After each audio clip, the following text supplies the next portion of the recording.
يفضل ان هو يخرج وينزل لاعب بديل. ادي الكوره، اللقطه المضيئه اللي بقول لحضراتكم، لقطه الدقيقه 7، الخطا من اللاعب محمد جنوف وحارس. دي كوره مره تانية متسقطه حلوه، التمريره هيعمل ايه عمار؟ عايز يعدي يوسع لنفسه، ودي كوره حلوه، كوره حلوه جدا جدا. بقول لحضراتكم كل زياره يمنيه لحارس المرمى الاوزبكي بتعمل خطوره، ودي لقطه وجول على محمد مهدي. لكن قلت لحضراتكم كل محاوله يمنيه وكل زياره يمنيه لمنطقه ال18 وللحارس سيطيرة جدا جدا منتخب اليمن، وكاد ان يكون قريبا جدا جدا من ادراك الهدف الثاني. وادي الكوره ما كانش فيها تسلل، الراجل جاي واللي كان في وضعيه تسلل امام. اعتقد ان المساعد الاول ماجد الشمري اخطأ وتسرع في رفع الرايه. الدين ادي الكره الاماميه، عبد الرحمن يحطها حلوه لمهدي، ادي كره عرضيه ارضيه ترجع له مره تانية في مكان خطير، وادي كره حلوه وجول جول جول جول جول تاني، هدف تاني جميل. كانت اول ما تنفيذ عايز دقه وعايز ايجابيه وفعاليه اكتر من كده.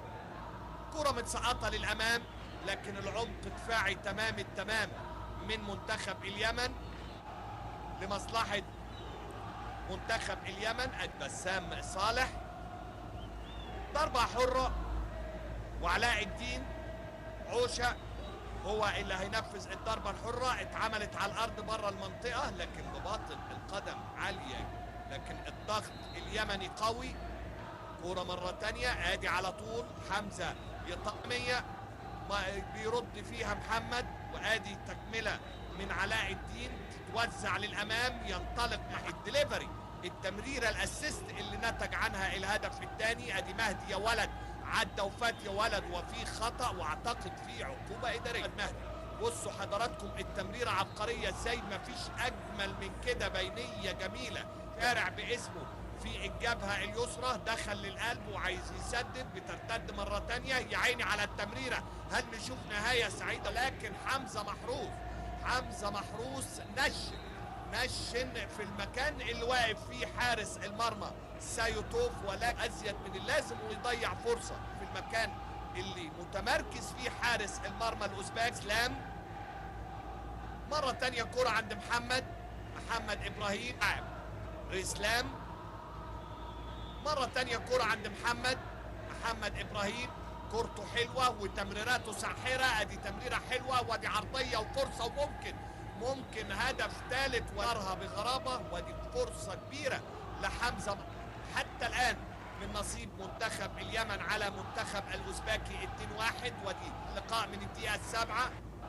كرة مرة تانية وإبعاد وتشتيت على طول من دفاعات اليمن، هجوم قوي بكثافة عددية من المنتخب الأوزبكي اللي بيحاول يدرك التعادل منذ السبعة مصر، كلهم في بداية مرحلة الإعداد والاستعداد. ادي اللقطة اللي أتيحت، الثلاث لمسات 10 من اللاعب اللي لسه نازل، طبعا لاعب فريش لسه محافظ على قدراته ومركز، عمل مشوار لم ينجح. قدم منتخب اليمن من الدقيقة ما بين أقدامه تتقطع وترجع لحارس المرمى سايوتوف.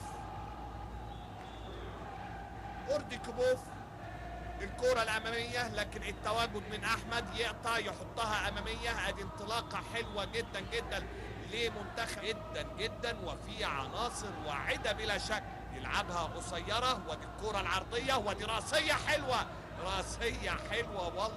والله سليمة تماما، بيهدر فرصة. ادي كرة اخر التبديلات والتعديلات، اللاعب حكيموف، كرة عرضية مرة تانية، ولكن على طول التغطية الدفاعية ممتاز. عدوى مع اللقاءات الودية والاحتكاك من خلال مدارس مختلفة، اعتقد ان منتخب اليمن يقدر يصل بعيدا تماما في بطولة صالح.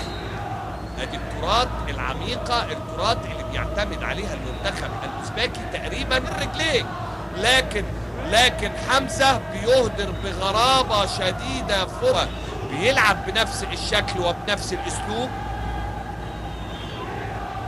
رباعي خط الظهر لمنتخب اليمن وثلاثي وسط الملعب عملوا حماية كبيرة جدا جدا لحارس المرمى عبد الرحمن قبل الخروج. ادي انطلاقة من زكريا، واضح ان هو نشيط، ودي فرصة كبيرة وممكن جول. مش ممكن يا حمزة، مش ممكن كورة مرة تانية، ابعاد من هشام بلابل الى خارج الملعب.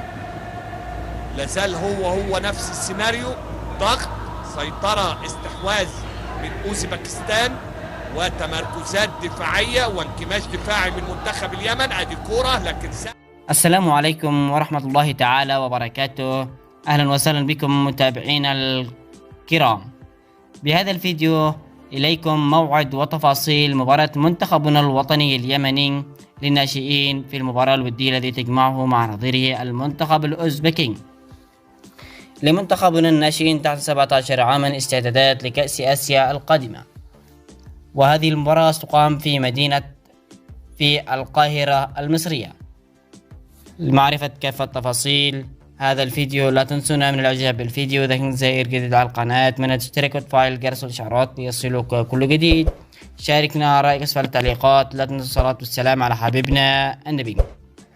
وموعد مباراة منتخبنا الوطني اليمني مع نظيره المنتخب الأوزبكي في مدينة القاهرة المصرية في لقاء ودي يجمعه في تاريخ 2023 شهرنا الحالي شهر 4 اليوم الثلاثاء بتاريخ 25 أبريل وهو شهر 4، وستقام المباراة عند تمام الساعة 5 مساء بتوقيت صنعاء وبتوقيت مكة المكرمة، وهذه المباراة مغلقة وبدون حضور جماهيري وبدون إعلان.